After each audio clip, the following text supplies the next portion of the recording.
Good morning, students. Welcome to your own class. Today, our subject is English Standard 4, and our topic's name is Five Fluffy Little Robins. It is a very short poem. This is your textbook, My English Book 4, and this is your poem, page number 85. So, screen पे जैसा कि आप देख सकते हैं, 5 fluffy little robins. Listen, repeat, read aloud and sing. सुनो, दोहराओ, मुखर वाचन करो और गाओ. ये एक छोटी सी कविता है एक छोटी सी पक्षी के बारे में जो हमें कुछ सीख देती है. So this is the poem. First I will read. पूरा पोएम मैं पहले पढ़ूँगी. ध्यान से आपको देखना है और वीडियो पॉज करके आपको भी इसे पढ़ना है. 5 fluffy little robins looked up at the sky. It was time to leave the nest and find out how to fly. 4 fluttered off, but one was full of fear. He said, "It's far too high. I think I'll stay right here." "Come on," said the others, flying freely in the sun. So their little brother tried it and found that it was fun. Again, I'll sing this poem. 5 fluffy little robins, 5 fluffy little robins looked up at the sky, looked up at the sky. It was time to leave the nest. It was time to leave the nest and find out how to fly, and find out how to fly. 4 fluttered off, 4 fluttered off, but one was full of fear, but one was full of fear. He said, "It's far too high." He said, "It's far too high. I think I'll stay right here. I think I'll stay right here." "Come on," said the others. "Come on," said the others, flying freely in the sun, flying freely in the sun. So their little brother tried it. So their little brother tried it and found that it was fun, and found that it was fun. अब हम एक एक stanza देखते हैं meaning के साथ. 5 fluffy little robins, 5 गोल मटोल छोटे रॉबिन पक्षी, looked up at the sky, आसमान की तरफ देख रहे हैं. It was time to leave the nest, और सोच रहे हैं कि अब घोंसले को छोड़ने का वक्त आ गया है. And find out how to fly, और हमें ये सीखना है कि हम ऊंचे आसमान में कैसे उड़ें. जिस तरह से हम छोटे से बड़े होते हैं और चलना सीखते हैं, उसी तरह से ये पक्षी भी अभी घोंसले में हैं और ऊंचे आसमान को देखते हुए मन में ये सोच रहे हैं कि अब हमें घोंसला छोड़ने का समय आ गया है और आकाश में उड़ना सीखना है. 4 fluttered off, ये सोचकर 4 रॉबिन्स पक्षी उड़ते हुए या पंख फड़फड़ाते हुए आकाश की तरफ उड़ने की कोशिश किए और उड़ गए. But one was full of fear, लेकिन उसमें से एक जो है बहुत डरा हुआ था और उसने क्या कहा. He said, "It's far too high", कि ये तो बहुत ऊंचा है आसमान. "I think I'll stay right here", मुझे लगता है मैं यहीं पर ठीक रहूँगा. अब इसके बाद जो चारों उसके ब्रदर्स या सिस्टर्स जो भी उड़ गए हैं वो उसे चीयर अप करते हैं और कहते हैं कम ऑन. वो कहते हैं सिट द अदर्स, उन्होंने कहा आ जाओ. फ्लाइंग फ्रीली इन द सन, सूर्य की रोशनी में स्वतंत्रता पूर्वक उड़ने के लिए आ जाओ, कोई डर की बात नहीं है. So their little brother tried it. ये सुनकर छोटे में भी हिम्मत आई और उसने ट्राई किया और उसने देखा and found that it was fun.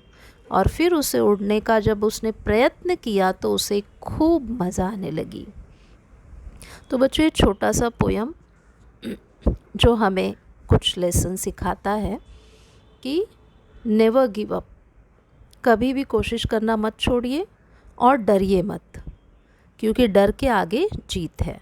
So now we will see, एक रॉबिन पक्षी इस तरह का होता है, उसके आगे जो इसके चेस्ट होते हैं वो रेड कलर का होता है और ये यूके का नेशनल बर्ड भी है और ये सिंगिंग करता है, गाना गाता है। बहुत छोटा सा प्यारा सा पक्षी है। जब ये छोटा होता है तो ये थोड़ा येलो कलर होता है और ये जब पूरी तरह से इतना बड़ा हो जाता है तो इसका चेस्ट जो है, ब्रेस्ट, वो रेड कलर का हो जाता है।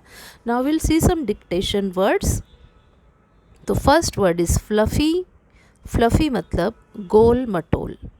सेकेंड है रॉबिन, ये एक पक्षी का नाम है, एक गाने वाला पक्षी। फ्लिटर, फ्लटर्ड ऑफ अर्थात उड़ते हुए या पंख फड़फड़ाते हुए निकलना। टू हाई मतलब बहुत ऊंचा। उसके बाद है स्टे राइट हियर मतलब मैं यहीं ठीक रहूँगा। ट्राइड प्रयत्न किया। फन प्रयत्न करने के बाद उसे भी मज़ा आने लगा। अब हम देखते हैं पोयम में आने वाले कुछ राइमिंग वर्ड्स अर्थात तुकांत वाले शब्द जो बोलने में एक जैसा साउंड करें। जैसे स्काई और फ्लाई, ये आपकी पोयम में राइमिंग वर्ड आया है। इसके अलावा हम और वर्ड भी लिख सकते हैं, ड्राई, फ्राई, ट्राई, क्राई, ये सभी स्काई के राइमिंग वर्ड्स हैं। उसके बाद सेकेंड वर्ड फियर आया है और उसका राइमिंग वर्ड हियर आपकी पोयम में आया है। इसके अलावा हम बियर और टीयर, ये भी राइमिंग वर्ड लिख सकते हैं। सन का राइमिंग वर्ड फन, बन, गन और नन। नाउ ट्राइड, ट्राइड का rhyming word cried, fried, bride. You can think more and write down. आप और ज़्यादा सोचिए और ज़्यादा फाइंड आउट करिए और लिखिए। हाई, शाई, बाय, शाई, ट्राई और लाई। उसके बाद नेस्ट, नेस्ट का rhyming words best, test, chest, breast.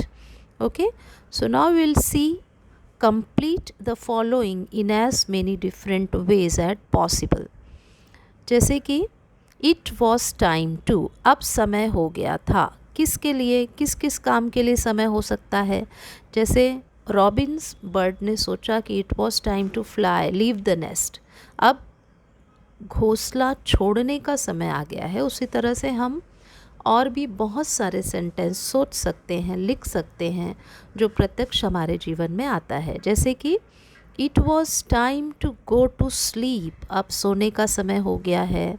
और it was time to finish my homework, homework finish करने का समय हो गया था। Third, it was time to take precautions, इस समय सावधानी बरतने का समय है। बट ये वॉज है तो हम यहाँ पे था में बोलेंगे कि अब प्रिकॉशन लेने का समय था। Okay, and then it was time to take the rest, आराम करने का समय आ गया। And fifth is it was time to fight for our country, अब अपने देश के लिए हमें लड़ने का समय आ गया था। So now the next, it's far too, जिस तरह से फोर्थ रॉबिन ने बोला कि इट्स फार टू हाई, ये इतना ऊंचा है कि मैं उड़ ही नहीं पाऊँगा, वहाँ तक जा ही नहीं पाऊँगा। तो इस तरह से हम और कौन कौन से सेंटेंस सोच सकते हैं। इट्स फार टू अवे मतलब यह बहुत ही लंबा है। It's far too deep in the sea, समुद्र बहुत गहरा है। TOO टू मतलब बहुत ज़्यादा गहरा है कि हम वहाँ पर देख भी नहीं सकते या जा भी नहीं सकते। थर्ड है it's too high to climb the hill, अब यहाँ पे इट्स टू हाई मतलब ये इतना ऊंचा है ये पहाड़ी कि हम उस पर चढ़ नहीं सकते। तो बच्चों यहाँ नहीं वर्ड या नॉट नहीं आया है, NOT नॉट आपको कहीं भी नहीं दिख रहा है, लेकिन ये टू और ये टू लगाने से इसका मतलब यही हो जाता है कि ये हिल अर्थात पहाड़ी इतनी ऊंची है कि हम उसको क्लाइंब नहीं कर सकते, तो बिना निगेटिव वर्ड लगाए ये निगेटिव सेंटेंस हो गया। तो ये TOO और ये TO2, तो इसका मतलब ये हुआ कि ये पहाड़ी इतनी ऊंची है कि हम इस पर चढ़ नहीं सकते। Now the fourth, it's far too heavy to lift the bag. यह बैग इतना हैवी है कि हम इसे लिफ्ट अर्थात उठा नहीं सकते। तो ये लिफ्ट करना अर्थात उठाना, इसी से आप लिफ्ट भी नाउन भी है, जो आप 4th महले या 7th फ्लोर पे जब आप जाते हो तो लिफ्ट का यूज़ करते हो, क्योंकि वो आपको ऊपर उठाती है, राइट। तो यहाँ पे टू लिफ्ट मतलब वर्ब है, यहाँ क्रिया है ये उठाना, ये बैग हम उठा नहीं सकते। ओके, नाउ 5वां है, it's far too long to reach there in time. मतलब यह इतना दूर है, लॉन्ग यहाँ पर बड़ा है, लंबा है, यहाँ पर हम रीच के साथ समझ सकते हैं कि ये इतना दूर है कि हम वहाँ पर समय पर नहीं पहुँच सकते। टू रीच मतलब पहुँचना, इन टाइम मतलब समय पर। तो इट्स फार टू लॉन्ग, यह इतना ज़्यादा लंबा है कि हम यहाँ पर समय पे नहीं पहुँच सकते। So think better and think more and you can write more. So now जिस तरह से हम बचपन में सबसे पहले साइकिल चलाना सीखते हैं तो हमारे गार्जियंस हमको हेल्प करते हैं, स्विमिंग सीखते हैं तो सबसे पहले सिखाया जाता है, लेकिन आता कब है, जब आप खुद ट्राई करते हो। तो जब तक आपका डर तब तक नहीं ख़त्म होगा जब तक आप केवल सोचना छोड़कर एक्शन नहीं करेंगे। आपको एक्शन करना पड़ेगा और आपका डर दूर हो जाएगा। इसलिए always remember, thinking will not overcome the fear but action will.